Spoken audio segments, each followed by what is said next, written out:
بسم اللہ الرحمن الرحیم الحمدللہ رب العالمین اللہم صلی علی محمد وعلی محمد لا حول ولا قوۃ الا باللہ العلی العظیم۔ دیکھیں یہ اب طویل چلے گی یہ جنگ جو ہے ٹیکنیکلی خامنائی صاحب اس کے درمیان میں ایک رکاوٹ تھے۔ ان کے بعد تو یہ میں نے پہلے بھی آپ کو یاد ہوگا اس پہ عرض کی تھی کہ ان کے بعد تو سارے اپنی اپنی اس پہ آ جائیں گے اور آخری جیسے کہتے ہیں نا من مانی پہ، اور جو ان کے دل کی بھڑاس ہوگی وہ نکلے گی۔ اور اسی طریقے سے اب آپ ریئیکشن دیکھ بھی رہے ہیں عراق میں، فوراً آج تک ابھی تک عراق میں اس طریقے سے وہ نہیں کھڑے ہوئے تھے، عراقی کھڑے ہو گئے، یمن انصار اللہ، حزب اللہ، سب مطلب اس ٹائم۔ اور یوں سمجھ لیں کہ اسرائیل نے اپنے لیے ایک قبر کھود لی ہے، اتنے میزائل اس پہ کبھی بھی نہیں گرے تھے جو اب گر چکے ہیں اس وقت تک۔ اور یہ جو 168 بچی کا معصوم بچی کا خون ہے وہ رائے گا نہیں جائے گا۔ اور خامنائی صاحب نے بھی مجھے جو سمجھ آ رہی ہے انہوں نے بہتر سمجھا اس جنگ کو منطقی انجام دینے کے لیے اپنا خون دے دیا اس میں، اور مجھے لگتا ہے کہ وہ ڈیلیبریٹلی انٹینشنلی بھی تھا کہ میری جان ہی اس جنگ کو ایک ڈائریکشن دے گی۔ اسی وجہ سے کسی کی نہیں مانی انہوں نے، کوئی احتیاطی تدابیر کو ملحوظ خاطر نہیں رکھا۔ اور سیکنڈلی مجھے اس میں ایک اور سیکنگ بھی ملتی ہے، یا جو دیکھنے کا نقطہ ہے وہ یہ ہے کہ اللہ اور بندے کے درمیان میں یہ جو سودا ہے نا، وہ کہتا ہے پھر تو نے رکھنا تو رکھ، نہیں رکھنا تو نہ رکھ، سمپل، میں تو تیری راہ میں کھڑا ہوں۔ مطلب یہ ایک معرفت، اور جیسے کہتے ہیں نا کہ علی کی ولا کی جو صحیح معنوں میں ترجمانی ہے وہ یہی نظریہ ہے کہ میں تیرے اصولوں پہ، تیرے دیے گئے سیکنگ پہ کھڑا رہوں گا۔ اب تو نے مجھے بچانا تو بچا لے، نہیں بچانا تو بس ٹھیک ہے، میں کسی بنکر میں جانے والا نہیں ہوں۔ تو ڈیفینیٹلی انہوں نے اپنی توکل اور اس کا مظاہرہ بھی کیا، اور مشیت الہی کی رضا میں اپنے آپ کو راضی رکھا کہ اگر فیل ہو جاتا اٹیک، اگر اللہ نے مجھے بچانا تو فیل ہو جائے۔ تو ایک تو یہ نظریہ، دوسرا یہ ہے کہ میرا خون دینا شاید اب اس موومنٹ کو ایک وہ رخ دے دے گا دنیا میں جو کہ ڈیسائسو ہوگا۔ تو اب آپ وہ دیکھیں گے کہ آپ نے اتنا اٹیک کبھی دیکھا ہی نہیں ہوگا ماضی میں کبھی بھی، جتنا میزائل اس وقت چل چکا ہے۔ اور ابھی بھی آپ لوگوں کو یہ لگ رہا ہے، جب یاد ہے جب اسرائیل نے جب اتنے مار دیے فلسطینی، تو میں آپ کو کہا کرتا تھا کہ یار یہ سب کا نمبر لگا ہوا ہے، ان کو سمجھ نہیں آ رہی۔ اور ستاروں کے حساب سے بھی وہ ایک بلڈ لائن ہے، ایک ریس ہے، ایک ہی کنارہ ہے، اس پر شروع ہوگی انریسٹ، تو ان کو سمجھ نہیں آ رہی۔ دوسرا میں کہتا تھا کہ یار انہوں نے اتنا بندہ مار دیا، اب کہاں سے امن آئے گا زندگی میں؟ مطلب رضوان صاحب 168 بچی کا والد، جتنا بھی والد ہے 168، وہی کبھی سکون سے اب نہیں بیٹھنے والا۔ آپ نے معصوم بچی مار دی، اس کی زندگی کو آپ نے اسی لمحے میں قید کر دی ہے۔ خامنائی صاحب کے فالوور کو آپ نے کہیں کا چھوڑا نہیں ہے، وہ وہیں قید ہو گیا ہے۔ اسی طریقے سے جتنا آپ نے غزہ میں ظلم کیا وہ سارا وہیں کا وہیں قید ہے، اسی لمحے میں، اسی اپنے پیارے کی موت کے لمحے میں قید ہو گیا ہے۔ آپ نے پورے علاقے کو اتنا زخم دیا ہے کہ اب اسرائیل کا وجود ہی ناممکن ہے۔ تو اب اسرائیل کا وجود ناممکن ہے، لیکن اسرائیل نے تو پورے نیل سے فرات تک قبضہ کرنا ہے، تو یس کرے گا، لیکن یہ اب سلسلہ کروٹیں لیتی، جنگ آگے بڑھتی جائے گی۔ آخر کار وہ دن آ جائے گا جس دن کے ہم سالوں سے انتظار میں ہیں، جس دن کے سب بڑے عرصے سے انتظار میں ہیں۔ یہ دنیا تنگ آ چکی ہے اب، ہینیس کرائم، ایپسٹین فائلز کے بعد، اور یہ جتنا بھی ظلم، اب جتنا میزائل انہوں نے مار دیا ہے، آپ خود سوچیں، اسکولوں پہ مار رہے ہیں، ہاسپٹلز پہ مار رہے ہیں، اور یہ صرف اس لیے مار رہے ہیں کہ مزید اس میں شدت لائی جائے تاکہ ایران کا ریاکشن اور تیز ہو۔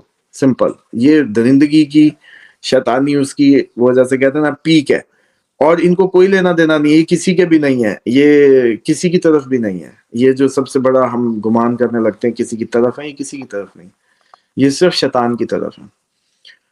اور بلکہ یہ آپ اس میں اور بھی جگہوں پہ اس طرح کی رپورٹس آ رہی ہیں کہ انہوں نے دبئی میں بھی اسی طریقے کا پلان کیا، جمیرہ میں یوں ہی فالس فلیگ آپریشن، تو سر جی ان کا وہ ہے، جیسے کہتے ہیں وتیرہ ہے۔ انڈیا میں بھی انہوں نے پہلگام میں انہوں نے کروایا تھا، انڈیا پاکستان کے لیے بھی، تو یہ ایک ہی برین ورک کر رہا ہے۔ اور ان کو یہ نہیں پتا کہ آپ لوگوں نے سب کچھ کر لیا، بس یہ مس کیلکولیٹ کر گئے کہ ان کو خامنائی صاحب کو مار کے آپ اپنی قبروں کی آخری کیل وہ جیسے ٹھوک لیں گے، مہر ثبت کر لیں گے۔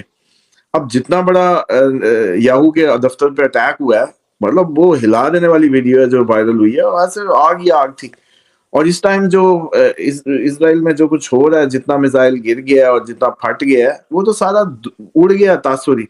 اور آپ دوسرا جو امیج بن رہا ہے وہ یہ ہے کہ جو سعودی کلیم کر رہے ہیں کہ یار تم ہماری حفاظت کے لیے لائے گئے مشینری بھی ادھر لے گئے اسرائیل، ہمارا ڈیفenس کو کمپرومائز کیا ہے اور ادھر پہنچ گئے ہو.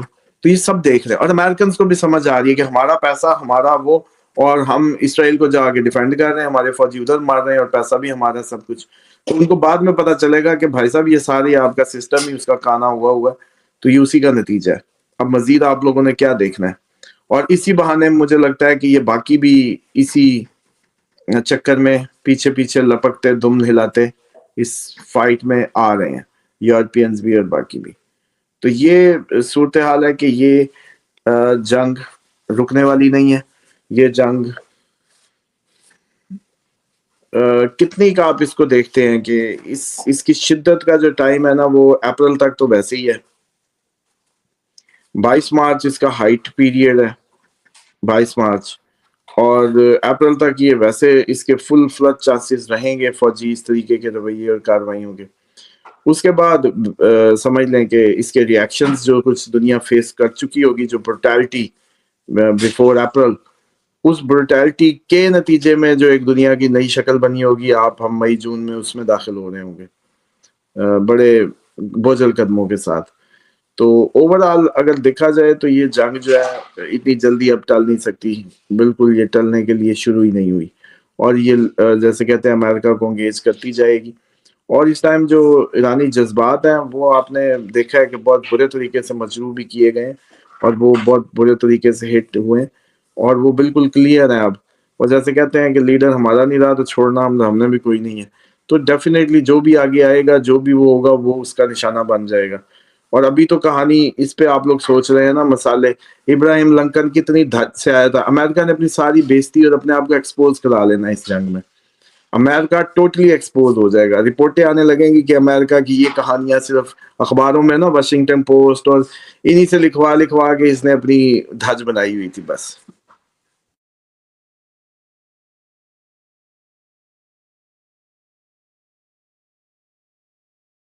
اسامہ صاحب اس وقت ہم خالی میوٹ کریں گے. اسامہ صاحب سوال یہ ہے کہ اس وقت تہران تباہ ہو چکا ہے مکمل طور پر، اور خدشات یہ ہیں کہ جو گروہ ہیں، جو ابھی تک تو سکون ہے، جو خامنہ صاحب کی شہادت کے بعد کچھ نہیں ہوا، لیکن چھوٹے چھوٹے گروہ ہیں جو ابھی جو باہر نکلیں گے اور فتنہ فساد پھیلائیں گے. اصل ہدف جو وہاں کے تھنک ٹینک ہے وہ یہ بتا رہے ہیں کہ قیادت کی تبدیلی تھا. جوہری جو مسئلہ ہے وہ تو تھا ہی نہیں. اب مجھے صرف یہ چیز بھی بتائیں کہ آنے والے دنوں میں ایران میں مزید ہنگامی اور فساد ہوگا. جنگ تو چل رہی ہے، انٹرنل جو وہاں کے گروپس ہیں. اور دوسرا چاند گرہن، یہ اس کے بعد کیا تبدیلیاں آئیں گی؟ کیا اب وہ اپنے اثرات کھل کے دکھائے گا؟ پہلی بات تو یہ ہے کہ یہ صرف جو پہلے ایران میں بھی اسی طرح کی موومنٹس اور چیزیں چلتی رہیں گی. اب سول وار کائنڈ آف جیسی آپ بلوچستان میں فیس کر رہے ہیں، اور انڈیا کو بھی یہی سیم فیس کرنا ہے. یہ پورا خطہ ایک ہی پٹی ہے. اور سیکنڈلی یہ ہے کہ جو اس لیے مزاحمتیں تو چلیں گی. جہاں تک رہے گی بات، ان کی تعداد بہت مضبوط ہے، بہت زیادہ ہے، بہت ڈیڈیکیٹڈ لوگ ہیں. تو ڈیفینیٹلی یہ اس کو اس طریقے سے تو گرا نہیں پائیں گے جیسے انہوں نے سوچا تھا. تو ایک تو یہ ہے کہ یہ طویل معاملہ ہے.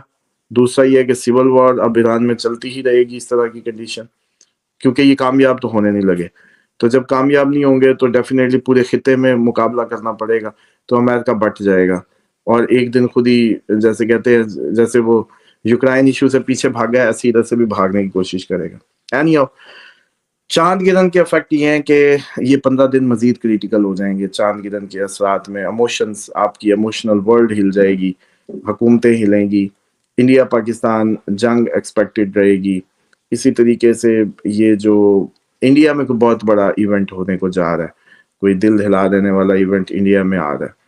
اور اسی طریقے سے یہ پورا خطہ تو خیر ایموشنلی بہت زیادہ ڈسٹرب رہے گا، کیونکہ چاند گرہن کا تعلق آپ کے جذبات سے ہے، عوام کے جذبات سے لگ رہا ہے لیو سائن میں. تو ڈیفینیٹلی سرکاروں کے لیے، سرکاری عہدیداروں کے لیے کافی برا 15 دن ہے.